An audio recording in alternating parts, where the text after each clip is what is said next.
केवल एक बार माननीय बंशीधर जी को छोड़कर हमेशा कांग्रेस ही यहाँ पर काबिज रही है। और इतने वर्षों में उन्होंने क्या काम किया इस हल्द्वानी विधानसभा में, क्या नहीं किया, वो सब आपके सामने ही दिख रहा है। वो खुद ही इस बात को बयान कर रहे हैं।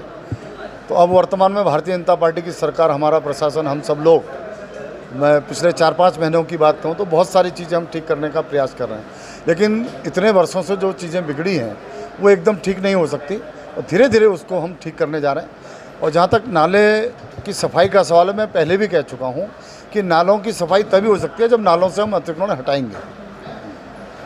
लेकिन मैंने ये भी कहा है प्रशासन से और जनता को भी आश्वासन दिया है कि हम किसी को भी अकारण परेशान नहीं करेंगे। लेकिन जिन लोगों ने नाले के ऊपर ही अगर बना लिया होगा, नाले को अवरुद्ध किया होगा, तो निश्चित रूप से उसको खोलना ही पड़ेगा।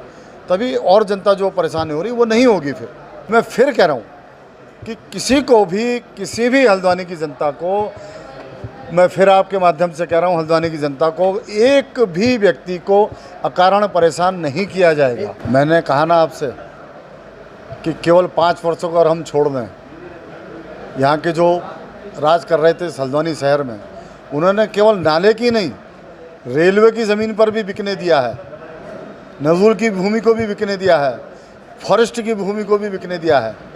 और आज वर्तमान में जो स्थिति हुई है हल्द्वानी की, केवल उन्हीं लोगों के कारण हुई है जिन्होंने कि ऐसी ज़मीनों को बिकने दिया। और मैं कल, हमारी एमएलए गई हुई थी, मैं उस वीडियो को देख रहा था पूरा, जब हम उस नाले की सर्कल बना रहे थे, किसी प्रकार यहाँ से पानी निकल जाए, लोगों को नुकसान ना हो, तो पता चला कि सीधे सीधे नाले में ही निर्माण हो रहा। और बाद में पता चला कि वो ज़मीन भी स्टाम्प पर बेच दी गई है। ये कौन लोग हैं? मैं बार बार इसी बात का जिक्र करता हूँ। मैं जो बार बार कह रहा हूँ कि किसी को भी अकारण परेशान नहीं किया जाएगा, इसी कारण से कह रहा हूँ, जिन लोगों ने गलतियाँ की हैं, जिन लोगों ने इस प्रकार का काम किया है हल्द्वानी शहर के अंदर, हम उनको भी बख्शने वाले नहीं हैं। ये आप मान के चलिए।